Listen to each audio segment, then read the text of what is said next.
Fala pessoal, sejam muito bem-vindos a mais um vídeo do Epitech Network. Meu nome é Arthur. Vim aqui falar para vocês hoje sobre arquitetura de software, que é um tema assim essencial para qualquer programador e um tópico muito importante na computação, né? Então, o que significa definir a arquitetura do seu servidor, da sua aplicação, da sua API, seja lá o que você esteja desenvolvendo? Quando você está pensando e planejando a arquitetura do seu sistema, você está basicamente pensando em toda a estrutura dele. E ali você está meio que criando uma planta da casa que você tem que desenvolver, fazendo todas as escolhas mais difíceis que lá na frente não vão te dar dor de cabeça. Então você está realmente planejando como é que vai funcionar todo aquele seu sistema. Uma coisa que faz ela parecer ainda mais uma planta, né, que você tem a orientação ali de como construir cada cômodo, onde fica a porta, as orientações mesmo de você entender como você vai fazer essa construção, é que ali você vai realmente definir como cada componente, cada classe, como todas elas se interagem, né? Então ali o que cada uma precisa, essa classe aqui precisa de qual, essa classe aqui herda de qual, onde ela vai estar localizada, qual layer ela vai estar localizada, por exemplo. Então é muito importante que você realmente defina toda a estrutura e o comportamento da sua aplicação quando você está realmente desenvolvendo a arquitetura do seu software.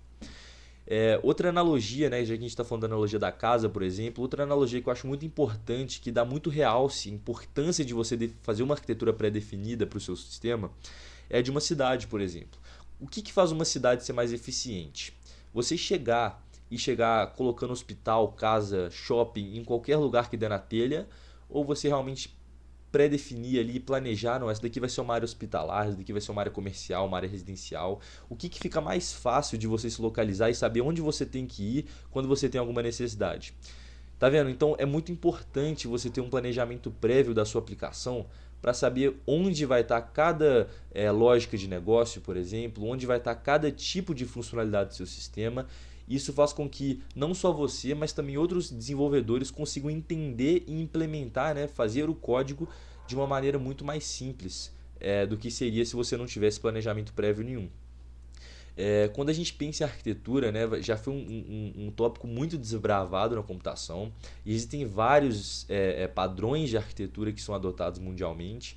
Eu vou falar de um aqui muito importante, que é o MVC, que basicamente é a forma principal adotada quando você pensa num sistema que se comunica com um cliente ou que realmente precisa fazer esse fornecimento de informações, certo? Essa comunicação que trabalha com dados. É, a importância de você ter um padrão de arquitetura é justamente essa. Se você contrata um desenvolvedor a mais para sua equipe e você segue um padrão de arquitetura já adotado assim mundialmente como o MVC, assim que por exemplo, se você pega a camada de serviço, vocês vão ver a gente falando mais disso mais para frente, agora que a gente vai exemplificar um pouco mais do MVC, mas você pega a camada de serviço, por exemplo, que por teoria ela é responsável por realmente trabalhar com toda a lógica de negócio ali dos dados. O seu novo desenvolvedor ele vai entender com muita mais facilidade o que aquele layer ali está sendo responsável, porque realmente já foi uma coisa que foi pré-definida ali pelos criadores do padrão MVC, por exemplo. Então é muito mais fácil de você saber onde você deve colocar o código, a funcionalidade nova que você precisa colocar, de uma forma assim que todas as pessoas entendem, pessoas de fora que precisarem entrar para te ajudar a desenvolver também entendem. Então, falando agora um pouco mais do MVC, ele é um padrão de arquitetura que foi pré-implementado com algumas regras já pré-escritas, que realmente não são obrigatórias. Tanto é que a gente vai ver aqui que para os padrões de desenvolvimento web mais modernos foi feita uma modernização dessa arquitetura mesmo, que realmente expande ali algumas camadas e trabalha ali com uma maior expansão mesmo do que a gente antes via como o modelo MVC. Pessoal, agora que a gente já explorou toda a importância de você ter uma boa definição de arquitetura para o seu sistema, a importância de você realmente gastar um tempo a mais pensando nisso, vamos começar agora a ver esse padrão tão importante de arquitetura que deu origem a todos os outros modelos conseguintes, principalmente do desenvolvimento web, tá? Que é o padrão MVC, Model View Controller. O que ele tenta fazer? Qual que é a abordagem dele com o nosso sistema? Basicamente, ele é voltado para sistemas em que existem requisições sendo feitas. Não vamos pensar em HTTP agora, pode ser uma aplicação de computador mesmo, assim como eu vou mostrar para vocês aqui. Mas realmente ele trabalha com um pedido de algum usuário, né, de alguma pessoa ou coisa que está acessando aquela aplicação e um retorno. Então é realmente essa questão de você pedir e você receber, ou de você mandar e você recebeu se deu certo ou não, beleza? Então, como é que funciona? Essa componentização dele é separada em 3 componentes principais que cada um deles tem uma função muito bem pré-definida. O controller, o model e o view. O controller ele vai trabalhar como cérebro na nossa aplicação. Ele vai receber os estímulos, por exemplo, né, os pedidos, e vai perceber e vai decidir o que ele vai fazer com ele. E aí, por exemplo, ele vai chamar um model quando ele precisa pegar um dado do sistema. E quando ele precisa retornar alguma coisa, ele vai usar a view. Então, beleza. O model a gente viu que ele está retornando um dado, né? Qual que é a responsabilidade? Vamos formalizar isso agora. O model ele é responsável por armazenar os dados e realmente retornar eles ou receber novos dados para armazenar eles. Então ele vai trabalhar com toda a lógica necessária para ele conseguir retornar os dados que o controller pediu ou conseguir salvar os dados do jeito que o controller enviou e vai fazer realmente toda essa validação de dados. Então é muito importante perceber aqui que a gente tem uma separação de responsabilidades muito bem definida, então uma fronteira muito bem definida. O controller ele tem que lidar somente com pedidos do usuário e realmente tratamento de erro, se o pedido veio errado, se o que ele está pedindo não existe, não é um recurso do sistema.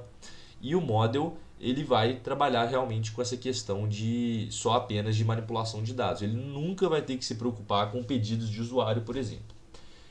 Outra coisa agora que a gente tem, o nosso último componente é a view, que vai realmente renderizar, né, tratar o dado que é retornado para o usuário, ou seja, que o usuário vê, daí que vem o nome, né, view. Então, basicamente, ele só vai definir ali como ele vai apresentar aquela operação toda que foi feita, o resultado daquela operação toda que foi feita com o controller e o model.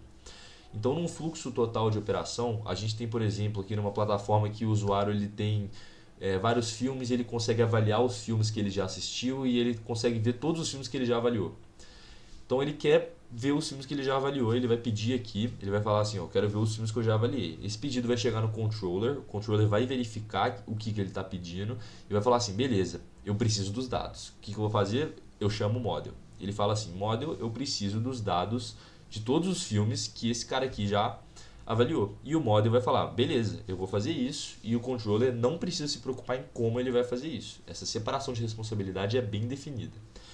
O model, assim que ele faz o que ele precisa fazer, ele vai retornar para o controller de novo. O controller, com os dados que ele tem, ele fala assim, viu? Retorna para o usuário do jeito que você precisar, manda para lá e esquece. Então a view vai realmente receber esses dados prontos e preparar elas de uma forma que o usuário consiga acessar e ver da melhor forma possível. Então é um conceito bem fácil, mas que é muito importante, muito útil, principalmente você está vendo que realmente trabalha muito com essa questão de pedido, resposta e acesso aos dados, que é basicamente o que uma API REST faz, por exemplo. Então é por isso que a gente usa muito esse modelo como base quando a gente estiver trabalhando com plataformas web que trabalham ali com operações CRUD, né, dos métodos HTTP. Pessoal, então por último, vamos ver o que realmente importa, certo? Que é como a arquitetura do MVC ela é aplicada para aplicações back-end em Node.js. No geral, é adotado esse padrão de arquitetura aqui que eu vou mostrar melhor para vocês, tá?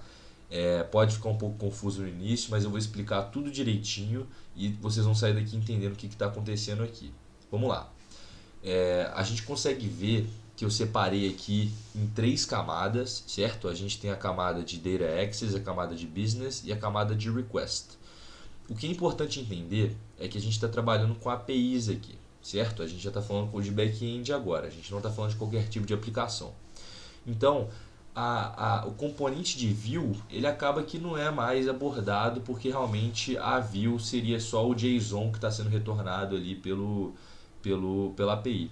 Talvez se a gente fosse trabalhar com o conceito de DTO, por exemplo, que a gente pode falar mais para frente, a gente estaria fazendo algum tipo de view para o nosso sistema.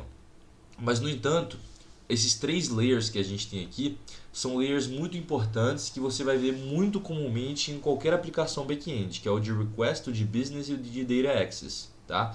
O Request Layer a gente pode chamar ele de Controller, e o Business e o Data Access eles são basicamente divisões do componente model, né? Você lembra que eu tinha comentado para vocês que o model ele era responsável tanto para fazer a validação de dados, tanto para acessar os dados armazenados? Então, nesse caso, no back-end, a gente separa essas duas funcionalidades, essas duas responsabilidades em dois layers diferentes. O layer de Data Access mesmo, que vai fazer todo o acesso aos dados e fazer o parse dele, né, a serialização deles para um objeto da linguagem que a gente está trabalhando, no caso o Node.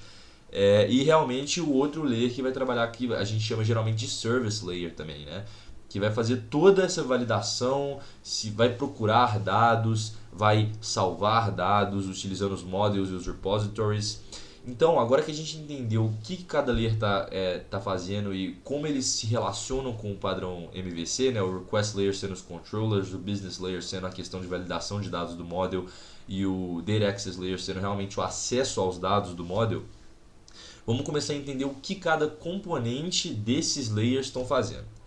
Tá, vamos ver aqui, a gente tem o user aqui e a gente vê que ele está de frente para o routes. Por quê? Isso significa que o user tem acesso direto aos routes, não é?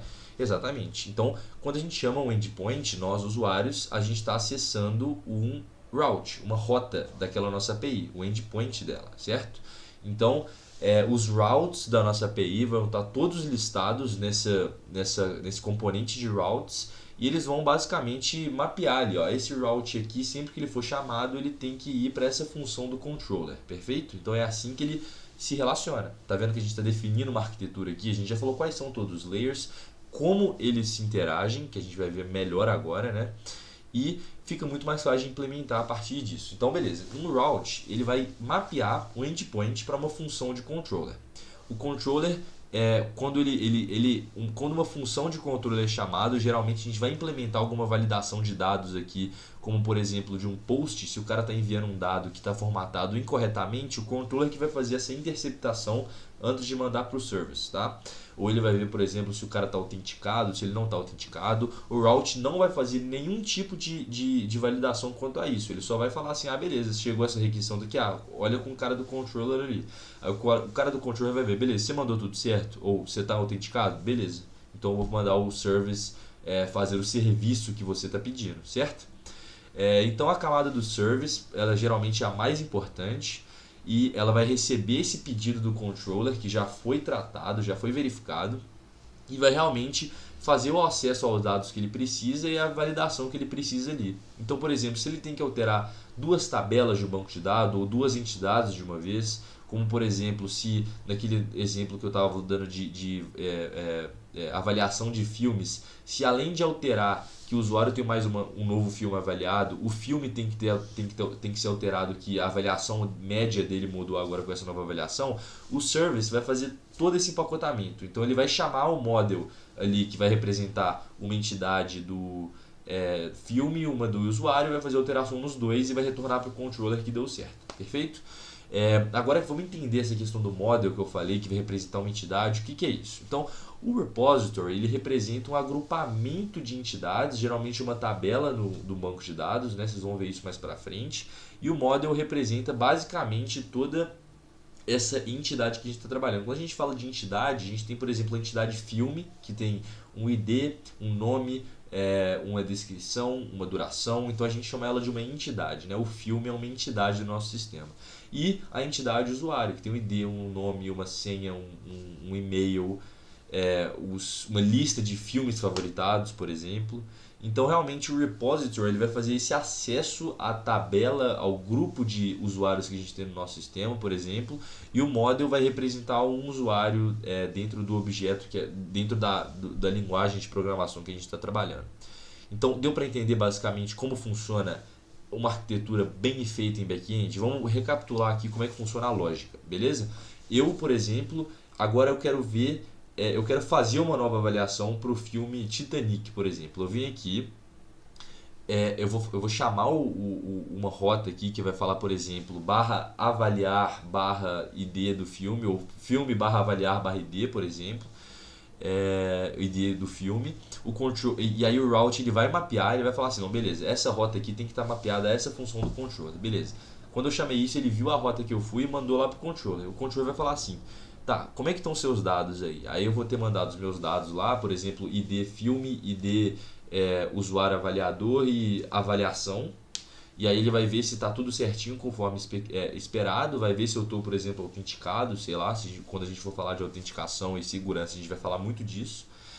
Ele vai ver essas validações. Se está tudo certo, continua, beleza. Então ele vai chamar a função do service, que vai ser, por exemplo, criar avaliação. Aí o que o service vai fazer?